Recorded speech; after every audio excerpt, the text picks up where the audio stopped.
listening to Hooked on Startups, where every week you'll hear from some of the most talented, inspiring, and successful entrepreneurs who shared their real-life stories, how they overcame challenges and failures, and how they mastered success. Get ready for some of the best business tips, tricks and tactics, and some frank, unscripted discussions. Here's your host, Matthew Sullivan. On today's episode of Hooked on Startups, I am beyond delighted to be joined by Joshua Long. Joshua, welcome to the show. Thanks, Matthew. Happy to be here. So I'm going to read out my summary of Joshua Long that I invented earlier.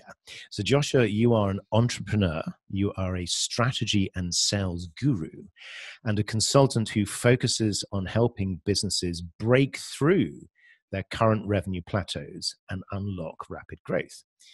You launched Bottleneck which focuses on unlocking sustainable growth for businesses.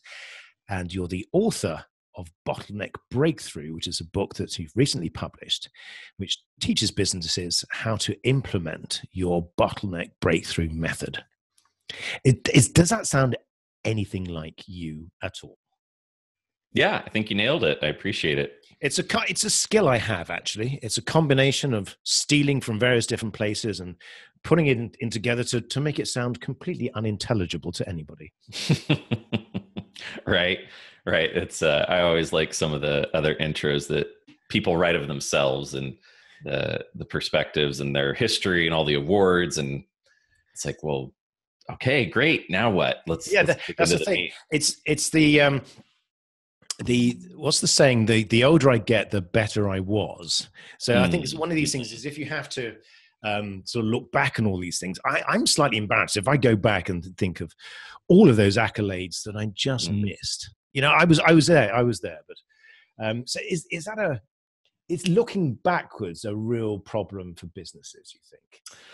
Yeah, I think it's a personality thing. There are certain personality types that romanticize the past, that definitely live off of their laurels that and their accolades of the past and try to rehash them. I've seen a couple companies over the years that had done well in a certain decade or certain window of growth and couldn't repeat it. And so they kept looking back to try to use that success to be more relevant today.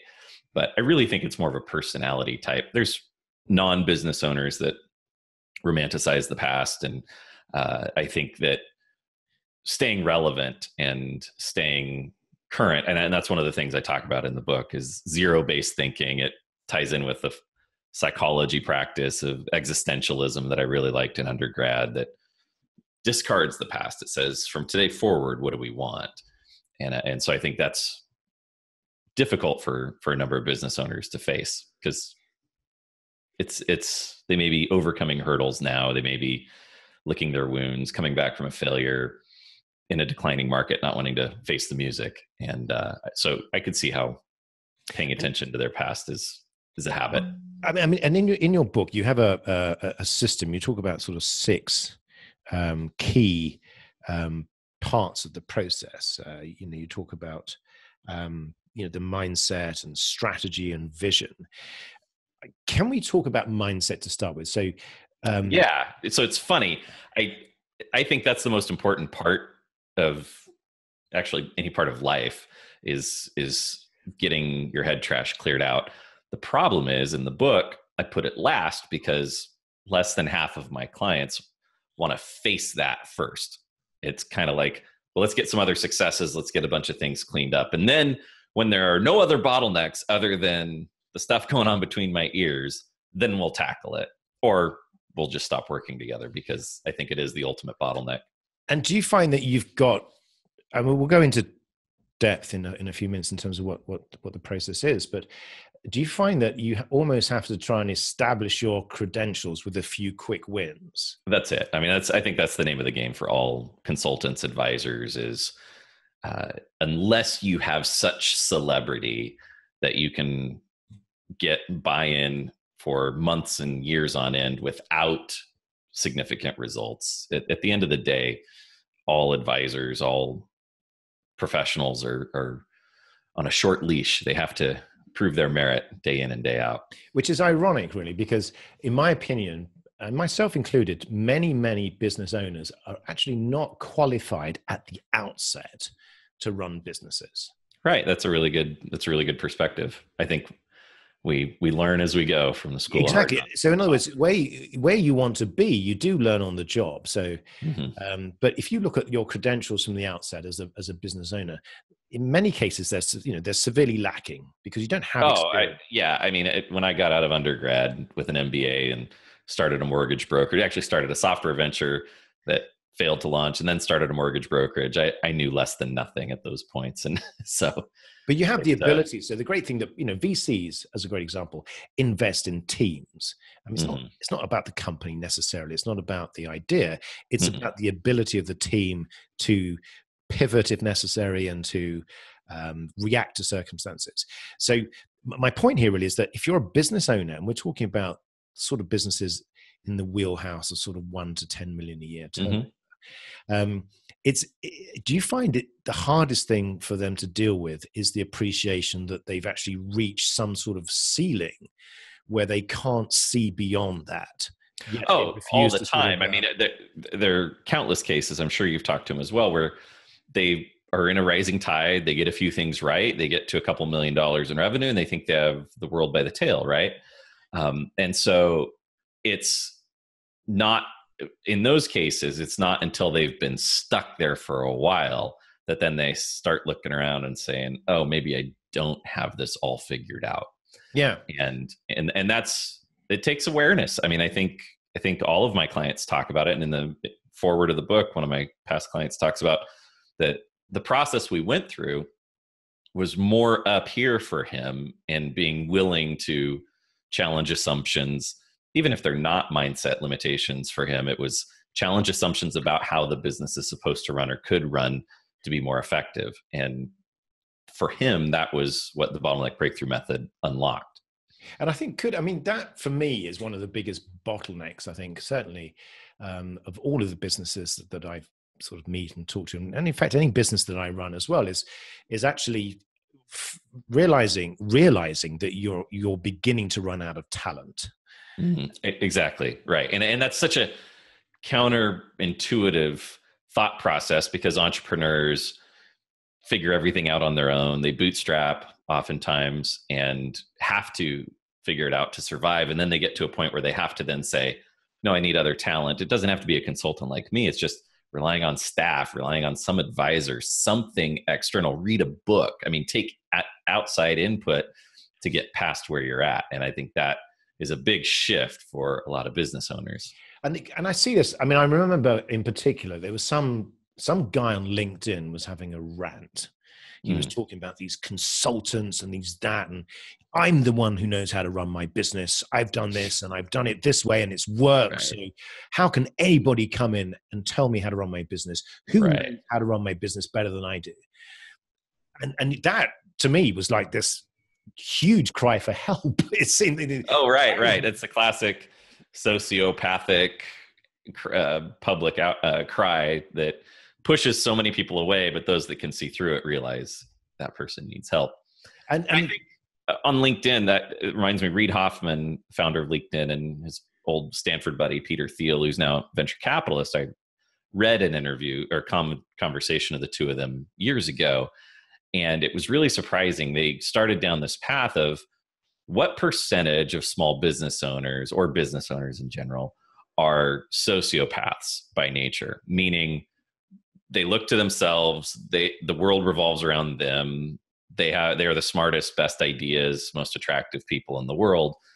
And I was new in my career, and so I was very curious what these guys had to say, because I had dealt with some frustrating clients over the years. And they, I don't remember who said what, but one of them said, I think it's like 30 to 40%. And the other one said, no, it's half. And so I think that's the challenge, is when you're the Lone Ranger to start with, and you're saving everything, you're fixing everything, you know everything, you do know every part of your business for the most part, more intimately than anybody from the outside. Then to shift, like I said, to that perspective of, okay, I'm open, and Now you need to vet people and you need to be discerning, but that was really insightful for those two guys to say that. And it fit with my experience too. And do you think that perspective is one of the key attributes that you bring to businesses? Yeah, this is going to sound arrogant, but I didn't know that the way I saw things was a unique ability early on in my career. I just thought it was common sense that people could see this stuff, connect the dots, really be able to create order out of chaos, disconnect disparate data points and make sense of it. And I realized early on working with another consultant, Chet Holmes, that he started relying on me for all the strategy for our clients to connect the dots and run alongside him. And I realized that was a gift that I had because I was younger than all the other consultants by about 15 years in that team. So I think that's definitely something unique. And I'm not the only person with it, but it's rare. No, you're right, because it's the ability to see something in a holistic way. Mm-hmm. And the great thing about that ability is that you don't need to have specific technical knowledge of a company or a product. No, I mean, that's the funny thing is at the end of the day, all business is the same. I mean, it comes down to three main components in any given business. They're not always the same exact components, but just about every business runs around three main key factors, whether it's getting clients, converting clients, fulfilling clients, or the fulfillment software IP behind it. Yeah. And I've noticed also that so the businesses that you work with are established businesses generally. What do you find different between? Do you work with many startup businesses, or do you just work with established businesses? You know, I used to work with a lot of startups, and this is very self-serving for me, is that startups, there's an endless amount of need and things unfinished that they're always teetering on this point of insolvency, the wheels falling off, whatever. And so I joke that startups are 10 times the work for 1/10 the pay. Yes. As a consultant. And so that's one reason I work with more established businesses. The other reason is that more established businesses have a lot of inefficiencies just laying around. So it's really easy to walk in, tune something up, and get a big outcome. So it's self-serving. Startups are just hard by nature. And you're right. So the outcome, again, I think critical word, outcome, which is, I think, something that people tend to forget. So as you run a business, what happens is you become in love with running the business. You know, that is your life. We're doing it this way because it's the way that it's always been done and it works. But how important is it for you to be able to talk to your clients and describe outcomes? And one of the outcomes that you talk about is your ability to double their revenues or to provide immediate, tangible, measurable results. And it sounds like something that's a sales pitch, but clearly it's not. And I know it's not, because knowing the sort of businesses that I've worked with, there are normally huge holes that you forget. Oh, yeah. You don't see. Right. Inefficiencies in every system, right? And so talking about outcomes, and so we started about mindset and dealing with limiting beliefs. And so that's the last chapter. The section before that is vision, because if you don't know where you're going, it doesn't matter what plans you make. It's that Alice in Wonderland conversation with the Cheshire Cat when she's lost. And so to me, there's only three reasons to start a business: to grow it, to sell it, to grow it, to cash cow it, cash flow it, or to grow it to pass it on to your kids. And everything else is a job if you're not directing towards one of those outcomes. And at the end of the day, we all want time freedom. That's everybody's goal. And the way you get time freedom is to have enough cash flow. So selling it gives you a pile of cash to put into some long-term assets. Cash cowing it is a shortcut to that cash flow.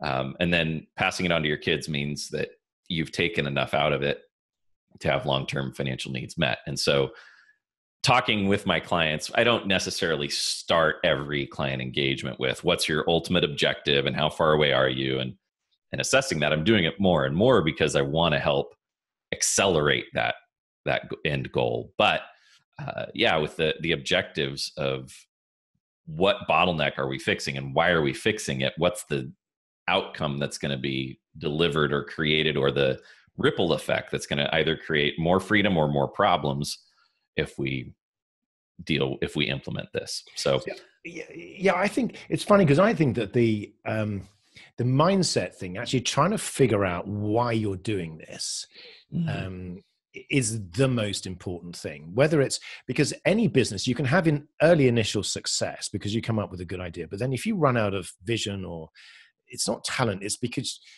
trying to figure out who you are as a person and why you're doing this. Oh, right. Well, and it really, all businesses stop because the owner doesn't stop growing, because the owner doesn't want to deal with their own internal stuff, which trickles down to they don't communicate and they don't lead and they don't manage.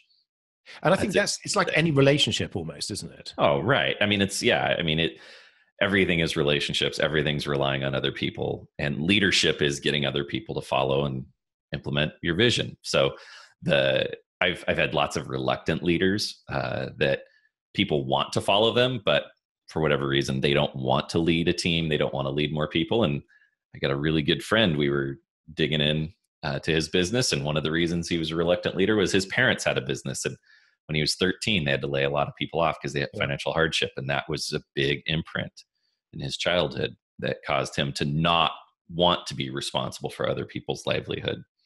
And it wasn't until we dealt with that limiting belief, and now he's got a great thriving team and done very well. So I think that there's just so much wrapped up in that. I think the challenge for you though really is trying to get that across. I think we talked about this earlier, but trying to get that across, but that's the root of the problem. But you've almost got to kind of ease yourself into that by it's a bit like I guess any sort of doctor or professional person where you say, well, first of all, you got to get to the surgery.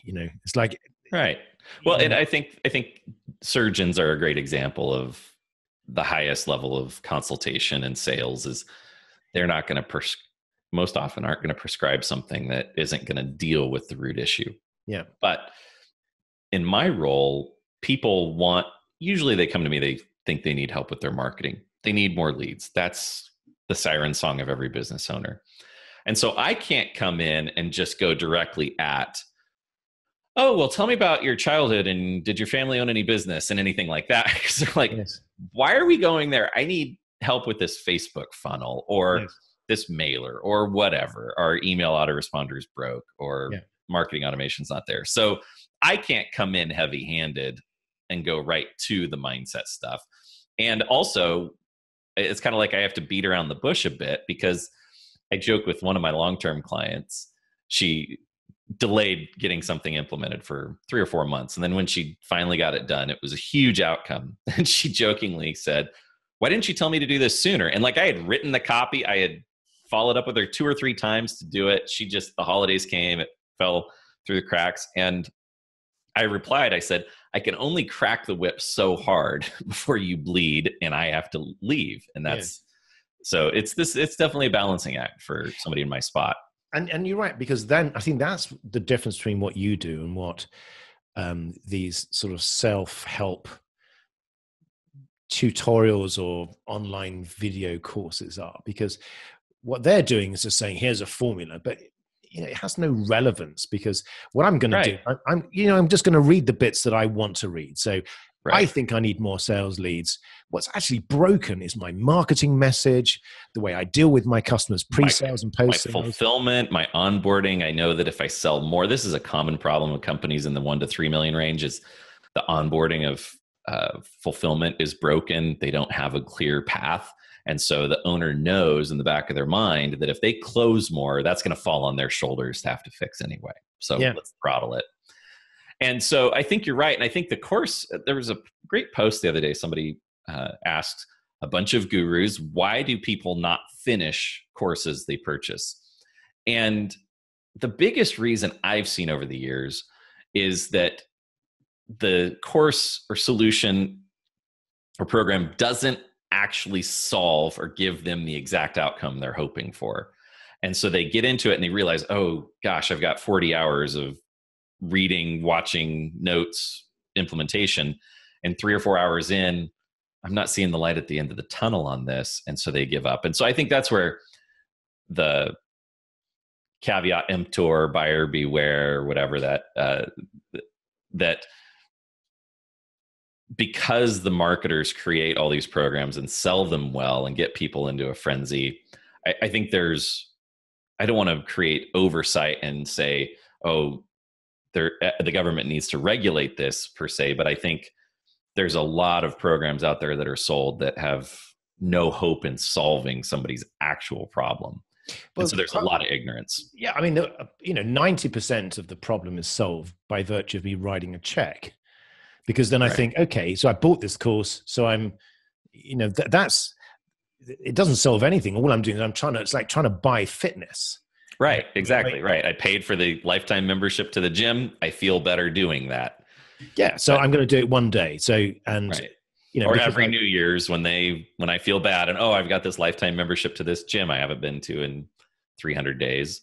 Right. Yeah, it works out. It costs me a lot of psychology about just paying, feeling like you're accomplishing something. Yeah, because that's something that you're in control of. So I'm in control of paying for this course.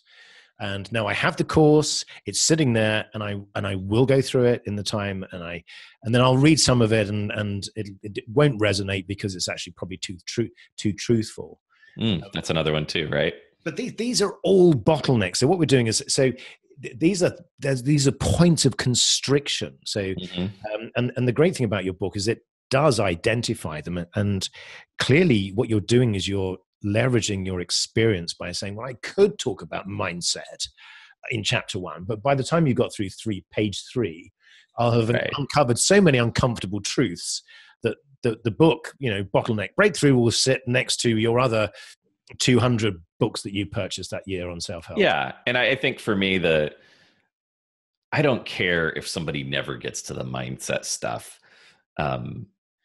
That's the icing on the cake, in my opinion. That's where the heavy lifting of becoming self-aware, self-improved, fixing the chinks in your armor. I think that's great. But if you take a couple steps and you make your business more stable and you provide more value to your clients, more stability to your employees, that's a win in my book, because I think small business grows the world. So, you're right. So the thing is, you're right. Let's not get too deep into the psychology. However, in order to be a successful business and to break through that ceiling, you have to learn to get out of your own way.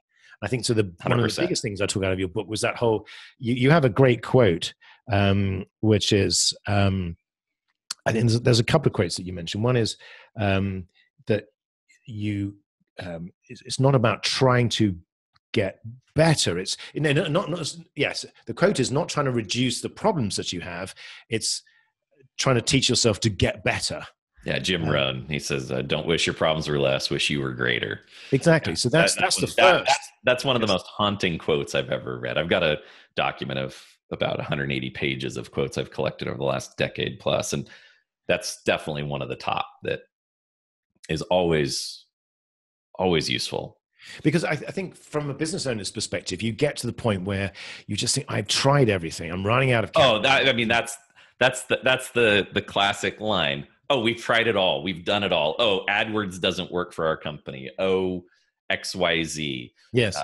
Whatever. I mean, and that's, every business owner says that all the time, 100% of the cases. And so it's just walking through where they took the misstep, because AdWords, and I'm not saying everybody needs to do AdWords, but people that try AdWords and say it doesn't work, I mean, they're generating $40 billion a year in revenue off of that. It's working for quite a few people. Yeah. Probably just took a misstep. Or I can't find a worthwhile assistant. They're all flaky. Well, you're probably just not communicating effectively, or you have unreasonable, what I call common senseitis, that you think everything that you would do is common sense. So that's just, you're expecting them to read your mind. Yes. So it's just walking through all of that stuff. And the sort of experience that you got working with people like Chet Holmes and Tony Robbins, I mean, did that really just propel you right into the center of these businesses where you could see, where you had this amazing vantage point? Where you could That's it. I mean, I just, the bottleneck matrix that I came up with, it's on page 6 in the book. It walks through the revenue plateau and the most common bottleneck at that stage. That came out of talking to so many business owners that were wanting to work with Chet and just seeing patterns. It reminds me, I worked in a prior life, it seems I wanted to be an orthopedic surgeon. So I worked in an ER for a couple of years. And there was a doctor there that went to med school in Guadalajara, Mexico. It's very common for people with mediocre scores in undergrad to go to overseas, Mexico or the Bahamas, to go to med school and then come back. And so he told me that one of the challenges was they would send him to a little fishing village every weekend and do checkups. And when he first started, he says, well, what am I looking for? They said, just do a checkup, listen to their lungs, listen to their heart, do their blood pressure, look at their breathing and sinus and whatever. And he says, well, what am I looking for? They said, just do it. Well, sure enough, the very first weekend, he's checking up hundreds of people, kids all the way to the elderly. And all of a sudden, one old man, his heart sounded completely different than everybody else. And he didn't know what was wrong, but he knew something was wrong. And they went, and the guy had an arrhythmia and needed treatment, and whether it was a pacemaker or whatnot. But it was the reps, it was the repetitions of having enough data come by of what normal was. And so I was grateful for that experience working with him, because it helped me see that when I was working with Chet and doing a lot of phone calls and prospecting and taking in inquiries of companies, and I was the qualifier, I would go through and see, is there a deal here or not, and talk with enough companies I could see those patterns and see those commonalities. And I just thought this was common sense as I was going through it, but when I started sharing these revenue plateaus with my clients and saying what the bottleneck is, and they felt like I was reading their mail because they had been dealing at this revenue plateau for a while, and this was the solution that they had never thought of. And none of it's revolutionary, in my opinion. None of it's like going to get written up by McKinsey or Harvard Business or anything like that, but it's fiercely practical and it works consistently. So that was the pattern. That's what the benefit I got of working with Chet and Tony and Jay Abraham and Dan Kennedy and all those guys was immersion in high volume of businesses. And do you find that if you were, a simple question, if you were to ask all of the businesses that you work with a very simple question, which is, what do you guys do? How many businesses are able to articulate concisely and succinctly what their business is, why they're different, and why you should buy from them? Would you find that just something as basic as that has been lost in the I think that's the first step, and why we start with strategy and getting their big idea, and then testimonials, because those are the raw material of how to differentiate. I think so many businesses, like I had a civil engineering client, they do roadways, they do waterways, they do land development. And so they know what they do because they're all professionals and went to school and got certified to do that work. But for them, it was really difficult to come up with the reasons why they were different than the other civil engineering firms. And the biggest one I found was they help small municipalities, little tiny towns, write for grant money that the federal and the state, at the state level, that provide new infrastructure that the city budget wouldn't afford. And they just thought, oh, well, I thought everybody did this. Well, they were very unique in that as a civil engineering firm. And so that allowed them to get more municipal clients because they could show, look, yes, you have a $350,000 whatever budget a year for improvements. We can get an extra couple million from the feds or the state. And here's our track record. And they had done over $30 million of federal projects, that grant money that they had secured for clients over the years. So they just didn't mention that in any of their communications. No. Yeah. And again, I think that there are so many businesses that we all come across where just simple things like that, where you think, well, I don't need to worry about that because I'm too busy solving big problems here. Right. But that's and it's just, it's the noise. As a business owner, there's endless amounts of white noise, distractions, demands on your time. And it's it is heavy lifting to step back and think through this stuff objectively. And I think we're wired for relationships. I am a very external processor. I am very extroverted by nature. And even my own stuff, I can't solve my own bottlenecks just thinking about them. 9 times out of 10, I have to chat with my wife about it, and she's just a sounding board, and she has great insights. But I've even had cases where when I was building something for a funnel or an application, I'd have a friend and I'd get on a call and I just talk at them and they would say nothing, but just talking at them through the system was useful. Yes. To find the bottlenecks and find the things to fix and work on. Yeah. So I think we're wired for relationships, even the most introverted. And I think is that a problem that you find? So even the most simple things like, what is your message? How do you compete? These are absolute business basics 101. 101. What problem are you solving? How are you different to your competition? How are you going to make money? How are you going to distribute your product? Mm-hmm. Yeah. And I'm doing some work with a guy named Perry Marshall right now. And he has really latched on to Richard Koch's 80-20 principle. And Richard's a good friend of Perry's. And we're looking at companies for some equity investment stuff. And the analysis that Richard's given us of, well, are they a price simplifier or a proposition simplifier? That's a big factor for him, is how are they differentiating even not just their messaging, but how they do business from their competition. Very blue ocean strategy per se, which is another great book I love and reference in my book. But there's just so many people, and Perry and I talk about this, and he's got a big following around marketing and automation and AdWords. And he's a huge believer in autoresponders, just basic email autoresponders. And we were talking about an offer he did for some of his subscribers, and they did an audit to help them get their autoresponders optimized. And he said, I think it was like 81 or 82% of the people didn't even have one set up.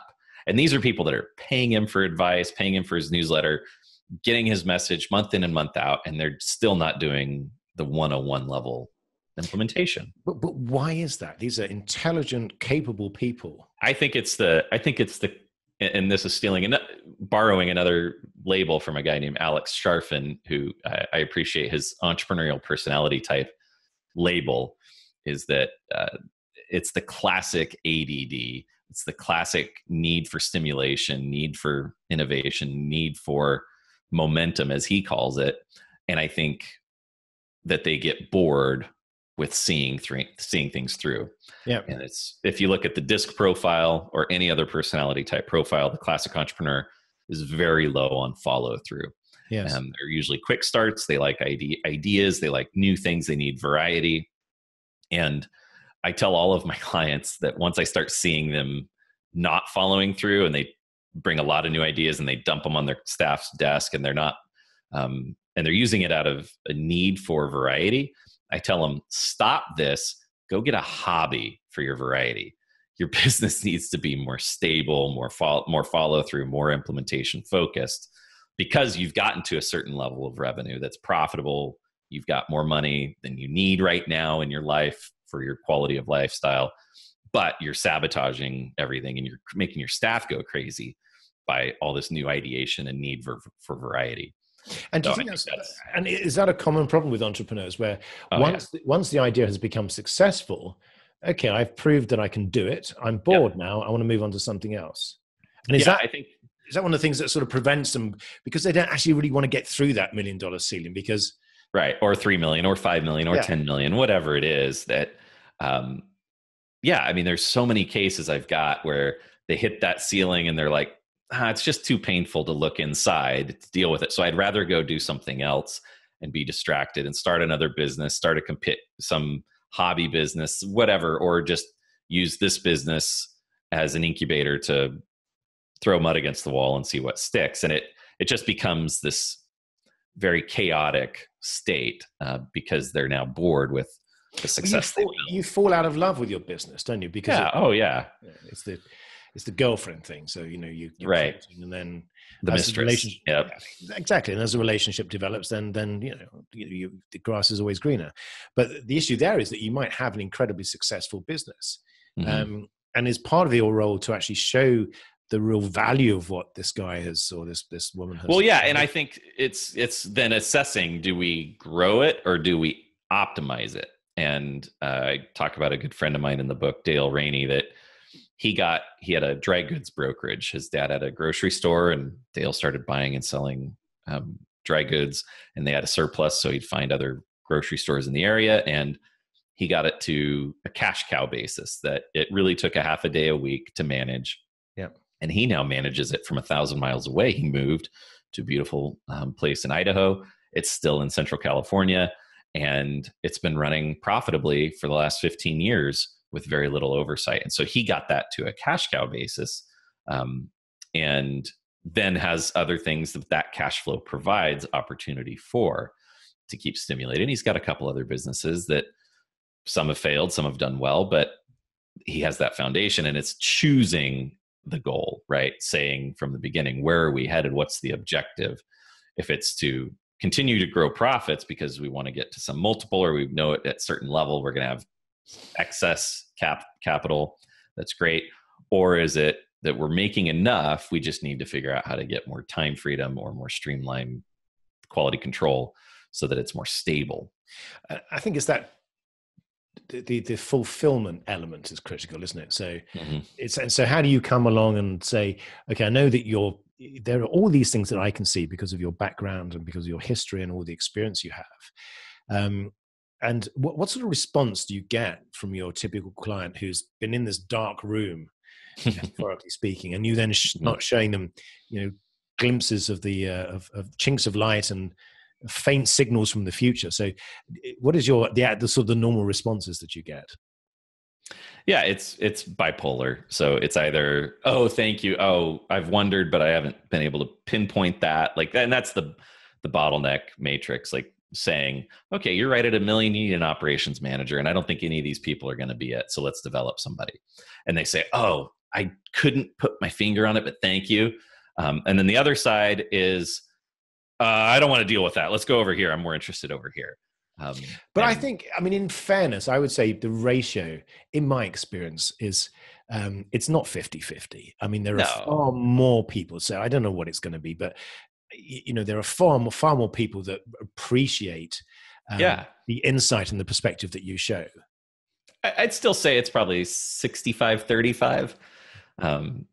That 35% of business owners, even when I just shine a flashlight over somewhere, they're like, I don't want to deal with that. That's my brother's kid and I can't handle that. Or, oh, I can't look at that. I put so much money into it. I'm afraid to kill it or whatever. It's just, and that's fine. I don't have to die on that sword of course, but the real success story. So it's a case of working with the willing, as it were. So once that's it 100% of the time.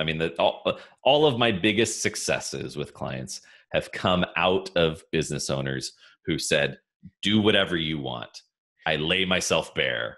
And it's crazy. Successful guys who appreciate that they've actually reached some sort of threshold that they can't get over. So it doesn't matter how much introspection they do, no matter how many books they read, they still need someone like you to show them what they couldn't see, show them that little space beyond the veil. And that's it. And it's not saying that I'm supposed to run, that I'm better at running their company or anything. That's not my goal. I'm not in the business of taking over people's companies.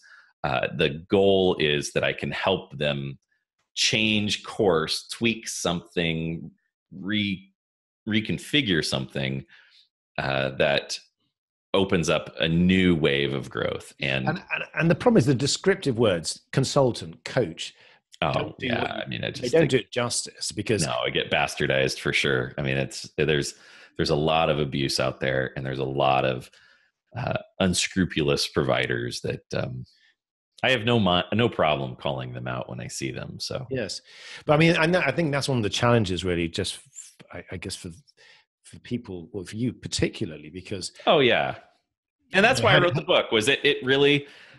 Nobody's going on Google and saying, I need somebody to come fix all of my shortcomings in running my company. Like, that's just not a search. They're looking for Facebook ads. They're looking for traffic. They're looking for maybe project management help. But at the end of the day, business owners are trying to solve a problem that's right in their face, and they don't realize it's just a surface level thing. And so that was part of why I wrote the book. Was my wife challenged me to it, was just to get this stuff out of my head. And when people say, well, what do you do? I could just say, here, read this. If it's of interest, I'm happy to talk.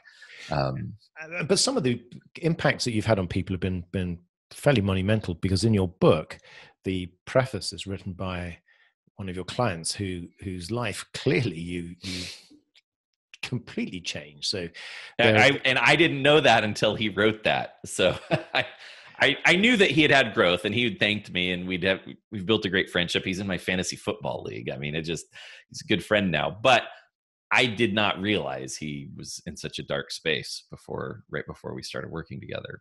And that means the world. Like, to me, there's nothing more valuable than improving somebody's personal life and their relationships. Yeah. And I think that there are a lot of people that I know, maybe some are listening to this, where you think, well, I can feel it, but I know that I'm doing something wrong. I know I've got the ability to do it right. Where do I get? It's not help. You don't need help in the sense that, it's a disaster. I need some smart guy to come along and say, look, give me some, I need two brains rather than one, because clearly, this brain is not enough because I can't see around the corners. So, right. And I think it's just perspective. It's just more perspective. I was advising a guy last week. He's looking to expand his, into a new market with a new office location. And, he was concerned about his employee contract, and he was concerned about reception in the marketplace. And I just had two perspectives that took 5 minutes to talk through both.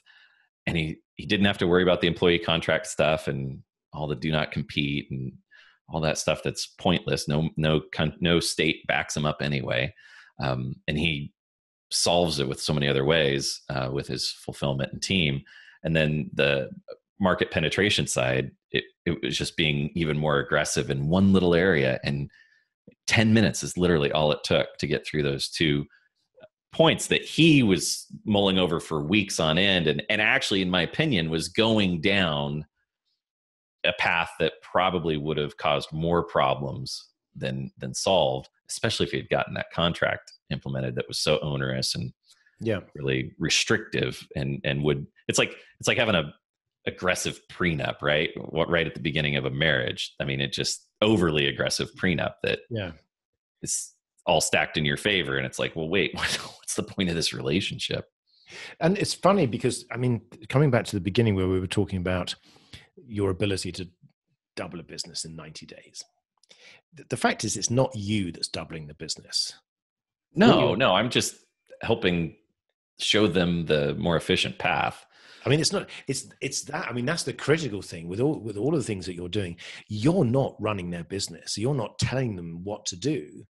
You're just unlocking their own ability. You're just, is this right? Is it mainly just that you're unlocking? So it's a catch-22 in a sense that I'm not running their business, but some of the ideas I do come up with, they would have never come up with on their own. And that's a challenge. Like, that's the hard part of wanting to empower them to feel equipped to be making more strategic decisions. But like one of the clients, we were talking through their pricing model, and it wasn't until an hour into the call, I just had a light bulb idea. And I asked a very simple question about their pricing. It was for an ongoing project, and we shifted $500 towards the front from the back, and it freed up a ton of cash flow. And again, that just, they would have never thought about it. It never, in the 12-year history of their company, had never come up. And it was just a random spark in my head an hour into for them was a very frustrating call, because they didn't want to talk about their finances and their pricing model and all that stuff. But it produced a ton of fruit. And I think, people need to appreciate that as well, is that what you have is a particular skill, which is the ability to see components of a business for what they are, dispassionately from a different. Well, that's it, right? Without the emotion, without the judgment, without calling their baby ugly. I think that's something that a lot of people feel squeamish about revealing to others, is they think they're going to get judged. They think they're going to be made out to be a fraud. I mean, I think that's everybody's biggest fear at the end of the day, is that they're not good enough. But you also have the technical background, you have the experience, the strategic insight to be able to say, well, now I can see these components, as you were talking about earlier. Try this because that works. This doesn't work, and so it's not just the typical consultant joke, which is where you borrow someone's watch and you charge them to tell the time. What you're bringing is real third-party perspective and insight, backed up by years of working with some of the best, most talented marketers, where you've seen things working. So if one of your clients says to you, this will never work, you can say, well, in this experience, it does work. Well, then the fun thing I say is, half the time when they say this will never work, I'll say, I'll bet you, and we put some money on the line, and that's a good shift for business owners too. Is or they say, I don't like this copy, or I don't like this color, I don't like this design. I'm like, well, let's just split test it. Yes, exactly. Nothing is in stone. We're not chiseling the 10 commandments here. Yeah. So it's all flexible. And if they get really obstinate, then I'll say, I'll bet you $100 I'm right. Let's put your money where your mouth is. And I mean, it's peanuts in the scheme of the fee they're paying me, or what we're implementing on, but it's a good pattern interrupt. Yes. And from your personal perspective, I mean, where is your bottleneck? Is there a forgive me for, I don't mean to dive into it, but just, is there a point where you go, well, I see all these things that I can do. How do I get this message out to people? Obviously there's the book, but are there other things that you're building? Because if you can distill the message into steps, and the more data we have about people, which is much more available now, the more possible it is to provide them with a pathway that if they take that pathway in your absence, they'll get outcomes. Yeah. And I think the book really is the first step. I'm doing an 8-week implementation course for people that bought the book for free. I don't know what I'll charge for it on the back end. It'll be very nominal because I'm not looking to make some high ticket thing that I retire to Maui with. I think so that course may be helpful. I don't know. I taught at university for a few years. I really enjoyed that. I don't know if I'd go back or become a guest lecturer somewhere. I think the challenge really is that in the world of business help and personal development, there's a lot of soft, fuzzy stuff that gets consumed like candy, right? It's the quick sugar rush. And I'm not going to disparage anybody that is creating that stuff, because I think their intentions are good, and I think they are creating useful stuff for the world, but it's not significant, in my opinion, of helping businesses solve this stuff. And I realize that's the hurdle I get to overcome with this message and with this framework, is how do I promote it in a way that makes it more visible, but without watering it down and making it the new shiny that everybody gets excited about but fails to follow through on. And do you have people that work with you in the same way that you work with other people? Do you have mentors? And yeah. And it's interesting. The one that's produced the most fruit, actually, he wrote part of the last chapter on mindset. He's my mindset coach, Justin Fairman, and best investment I've ever made in my own development and growth and business experience. And I've spent hundreds of thousands of dollars on courses and training and coaching over the years, but spending it with Justin really healed my limiting beliefs, so to speak, and really got my mindset to a spot that I feel so much more capable and stable and willing to take on the world. And I think that's the most valuable investment anybody can make, is in getting their head right. No, I agree. I completely agree. And I mean, and one funny one, I was telling a buddy of mine about it, and he was shocked at the fee. And my wife was there. We were at a barbecue at their house, and she said she was pissed. She told my friend this. She said she was pissed when I started working with Justin because of what I was investing. But within the first month, she was like, "So when's your next meeting with Justin?" Because they were paying off, and even in our marriage. And yes, Joshua, I don't recognize you. Please, this is obviously having benefits. But I mean, you're right, and that's the one thing. I think the smart people realize that you've got limitations. And on the flip side, you have the ability to do great things, but there are limitations that hold you back, and those could be petty limitations. Anything. And the reality is, majority of them get imprinted in us when we're children, when we have no control over our existence, when we did not choose the parents or the family that we came into this world to experience. And to me, there's really no judgment of it. It's just, are you willing to deal with it? And it's painful stuff. Like, I've had some pretty sobbing moments going through this stuff. And there's been times where I felt like things were being pulled out of me, and for months on end, it was causing turmoil internally until it was plucked out. That's the only way I could describe it at times. Yeah. But so it's not fun stuff, but to me, it's worth all the gold in the world. I think you're right. But the flip side is that what you're able to do is as you say, your book is a demonstration. You don't lead with that. It's, look, let's park that for the moment. We'll deal with that later, but let's deal with the now. So let's look at, this issue. How are you articulating your message? How are you getting leads? What are you doing with them?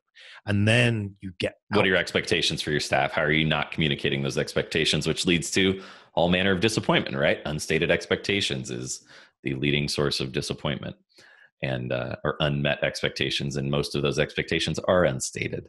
So those are very practical things.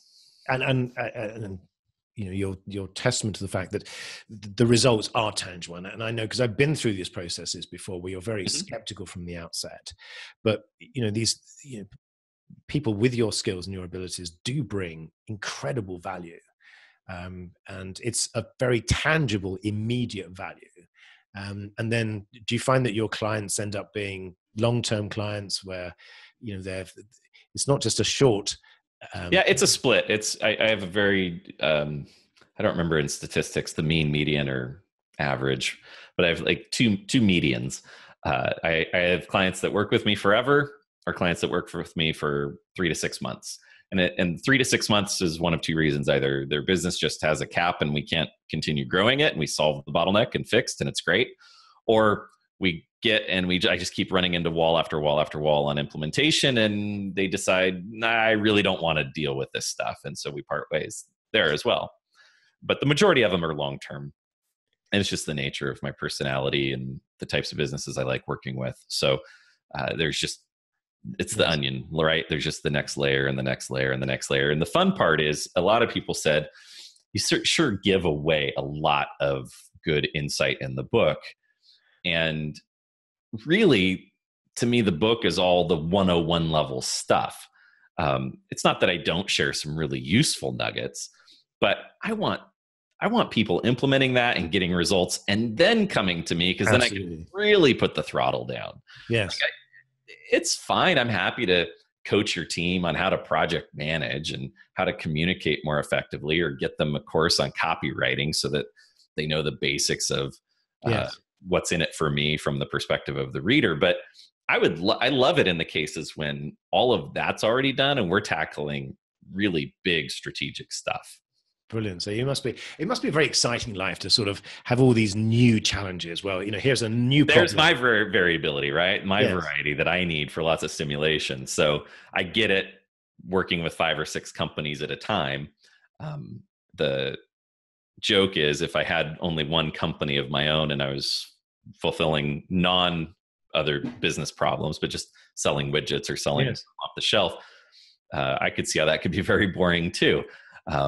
So I get it. That's why I understand the need for my clients' variety. And some of them are actually jealous of me from all the variety in projects. And sometimes I tell them about other projects or client challenges that I see, and it gives them a voyeur's perspective into other business. Yes. And the great thing is it's a very virtuous circle, because the more businesses Very you see, much. the more you Very speak much. to, the more experience you get, and the more you can, again, it's And your even the more surgeon. they cross-pollinate. Like, I don't do a networking type thing with my clients, but I'm happy to introduce them if it makes sense. And it's always fruitful when that happens. That's fabulous. Good. Well, Joshua, it's now time to move on to the questionnaire of questionnaires, which I borrowed from James Lipton. As you know, all great things are borrowed from pure genius. So my 10 questions begin with, Joshua Long, what is your favorite word? Flow. What is your least favorite word? Can't. What are you most excited about right now? Really, my book. And what turns you off right now? Politics. Notice my silence at that point, but I think there are others in agreement with you. What sound or noise do you love? Led Zeppelin. Never had that one before. Completely in agreement with you. What sound or noise do you hate? Barking dogs. What is your favorite curse word? There's so many useful ones, but I always go back to fucking A. Oh, that's brilliant. So that is a development of fuck, which is, again, the world's favorite word. What profession other than your own would you like to attempt? There's no money in it, but a woodworking craftsman. And what profession would you not like to attempt? A dairyman.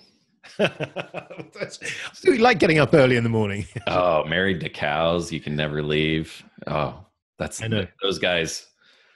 Hats off to the dairyman. Oh, man. I don't think I don't think I have a big dairyman audience, but if you're out there, we appreciate it. Lots of respect. My final question. If heaven exists, what would you like to hear God say when you arrive at the pearly gates? I think, great job. Now take a look at this. Oh, brilliant. Fantastic. The next big mission. Yeah. Life is just training. Yes. Something fun. Big one. Right. How do people, Joshua, get in touch with you? How do they find out about your book, Bottleneck Breakthrough? How do they buy it? How do they call you? How do they find out more about what you're doing? Book is on Amazon and Barnes & Noble. It's Kindle and Nook and iBooks. So just about everywhere you need to find it. The website, bottleneckbreakthrough.com. It's where I have all the stuff around my business. Facebook and LinkedIn, I'm active on. Not as much on Twitter, some on Instagram. You'll mostly see pictures of my kids on Instagram. That's fabulous. That's great. So I'll make sure that all of those connection points are in the notes. But Josh, thank you so much. It's been an absolute pleasure having you on the show. Yeah, Matthew. And I hope this was useful. I felt like it was a huge pitch for me, but I hope that what I shared is useful for your audience and that they get some insights that help them grow their businesses. No, it is. And, it wasn't a pitch. I think what you do is incredibly valuable. And I just wish that more people, particularly those guys running businesses, just take the initiative and contact people that have your specific skills, because I think we're in the business of supporting and helping business owners achieve their ultimate objective. So that, I think, in the healthiest sense, we make all of that a better off. And obviously there's a lot of knuckleheads out there trying to make money doing this too. Exactly. So, and I can't wait. And thank you very much for your, I have to declare that I'm now an owner of a free electronic copy of your book, which I will be going through page after page. So enjoy. Great, Matthew. Have a great day.